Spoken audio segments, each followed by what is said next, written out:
thinking about being number 7, and they're like, why number 7? He's like, 7 rings. Like, first of all, that would be a very big compliment to Michael Vick. I think Michael Vick would love it. Second of all, biggest flex in the history of the jersey world if you turn to number 7. But I got a new idea, Jenna. You got TB12, that brand is established. You get your 7th ring. Now what are you gonna do? Everyone who wants a Tom Brady jersey already has one. They got the Patriots ones, you got the Bucks ones. Switch it up. Go for number 8. This is already out there. Go for number 8. Put everybody on notice next year, assuming that you win. Change your jersey, sell a bunch of jerseys. Savvy move, pro bono from your buddy Kevin Wilds. Love it. I love it, Kevin. 7. Hey, I have a question for you guys. If I asked you to paint me a picture of confidence, would showing up for work in a Brinks truck not qualify as the masterpiece of all masterpieces? Jalen Ramsey exudes self-confidence, whether it's on the field with his play, whether it's off the field with his GQ interviews, showing up for work with a bunch of cash behind him. That is what you call confidence. Not this year. This year he came into the season, great season, a little quieter, took it down about 500 notches. He was a little more subtle in his approach to post-game press conferences. We didn't hear much from Jalen Ramsey. Never was this more evident than when he was asked about why quarterbacks throw his way. Take a listen, really subtle. 9 out of 10 times, after I make a play, I really be thinking in my head, like, why they even try me? Why the quarterback try that?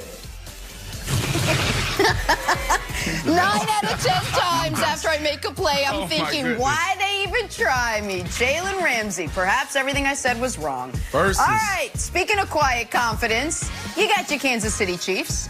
Can they defend their Super Bowl title? Yeah, they can for 2 reasons. Tyreek Hill and Travis Kelce, both unguardable, both playing some unbelievable ball. Both can probably beat Scotty Too Hotty in a foot race.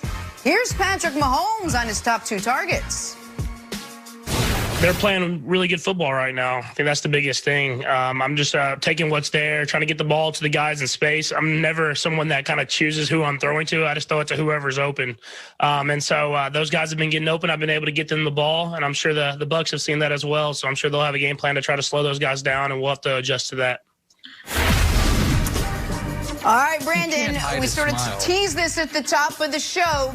I know, he had the smirk going throughout. Can Tyreek and Travis go down as the best receiving duos of all time? Duo. Whoa, whoa, whoa, whoa. They're definitely amongst the greats, but I don't think they're going to go down as the greats, because when you think about duos, you think about Reggie Wayne and Marvin Harrison. You think about wide receivers, right? When you think about these guys, you have a tight end and you have an athlete. That's what you have. And the reason why this is an interesting conversation is because when you ask guys who their top 5 wide receivers are, the guy that's always overlooked, the guy that mostly missed the cut is always Tyreek Hill. Like, I did it earlier on this season, and Nick, you were like, Brandon, but what about? And then Essay, one of my friends, she's like, Brandon, what about? She's also from Kansas City. I'm like, you know what? You're right. We just had DK Metcalf and Justin Jefferson on I Am Athlete, and they gave their top 5, and neither one of them picked neither one of them picked Tyreek Hill. So I think there's this thing around Tyreek Hill where we think about him more of like a Devin Hester type guy, an athlete, instead of a wide receiver. He is redefining what it means to be wide receiver. So I'm glad that we're having this conversation, because it's time for us to respect what this dude is doing. You can put him in any type of offense with any quarterback, and he's still going to be prolific and electrifying. So Nick, right now, I don't think so, because the narrative around this guy, and we haven't said it, but it's more of like, you're Devin Hester, you're an athlete. So there's a lot to unpack here. Just real quick, that Mahomes soundbite, and we could play every soundbite he has from now until the Super Bowl. I guarantee you he's going to have that same kind of look. That wry, I'm hiding my smile, because I don't want to say the Chiefs are overconfident, but I think the Chiefs believe they can score 45 points in this Super Bowl. So go ahead and pack that one away. You can see it through all of his. I'm just letting you know. Now, as far as this specific question, that is a lot to unpack. The best receiving duo. Just look at him. He's like trying to hold back a laugh almost. Best receiving duos of all time. Back. Let's go through the list just quickly. Lynn Swann and John Stallworth were the first great duo. It's impossible to compare their numbers to any of the contemporary duos because the game was so different. But that was the gold standard initially. And then some people would say Rice and Taylor, but that's got a bit of a Jordan and Pippen feel to it, where it's one guy was so great, the other guy wasn't quite on that level. And then you've got 3 all-time duos.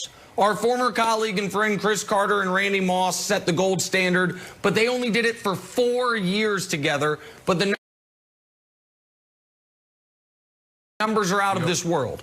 Brandon mentioned Marvin and Reggie. The problem is they actually only did it for 3 years together at a super high level, 04, 05, 06. The best receiving duo over a long period of time is Holt and Bruce. They had an 8-year run together that was absolutely remarkable, and they won a Super Bowl together. Well, Kelce and Hill are halfway to those 8 years, and their numbers are out of this world. In their 4 years together, they already have more yards than Carter and Moss together had in their 4 years. Their touchdowns are off the charts, and they're both under contract for Tyreek the next 2 seasons, Travis for the next 5. So it is not unrealistic, Wilds, to say they could go down as the most prolific receiving duo of all time. What Swann and Stallworth obviously have are the multiple rings. Well, these 2 guys are 9 days away from their 2nd ring.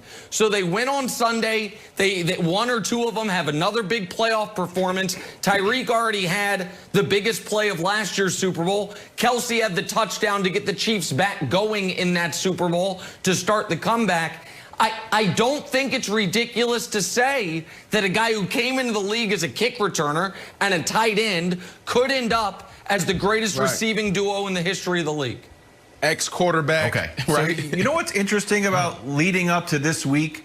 There hasn't been a lot of bulletin board material. There were for the playoffs. You got people dancing on logos and juju stuff. But in the actual Super Bowl lead up, no one has said anything. So I think Todd Bowles needs to turn to the media and one Nick Wright to get fired up by saying that the Chiefs are going to put up 45 points. But here's the problem. My old buddy Carlton Davis, who has taken on as my 2nd favorite Buck, got torched by Tyreek Hill. So Todd Bowles, you got to figure out what to do with Tyreek Hill here. But best defense is a good offense. Nick, I will bandy this back to you. Perhaps Mahomes has the 2 best weapons. Perhaps Tom Brady has numbers 3, 4, 5, and 6. So I would say that before we get too ahead of ourselves, saying that the Chiefs have some of the best wide receivers of all time, are we sure they have the best pass catchers on the field this Sunday? By this Sunday, I mean next Sunday. Brandon, yes, I'm sure, because the 1 and 2 are so demonstrably better than 3, 4, 5, and 6. And by the way, Brandon, did you see the graphical disrespect there? Scotty Too Hotty, the fastest man alive, doesn't even make the graphic. Scotty Too Hotty doesn't even make the graphic for our old buddy Kevin Wilds, Brandon. Wow. Wild disrespect. Come on, man. You got to show some respect. I like Scotty Too Hotty. 100%. But Nick, Wilds have a point.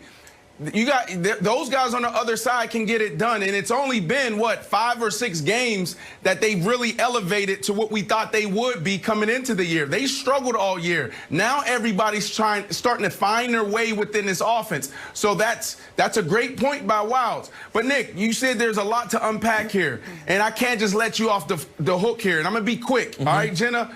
But you talked about, oh, look at Patrick Mahomes' face. You see that smirk, and he's hiding his smile because he doesn't want to seem overconfident. Nick, I've been watching film, buddy, of that first matchup between those guys this year. And I'm telling you, after that first quarter, it was locked down. You need to go watch the film a little bit more.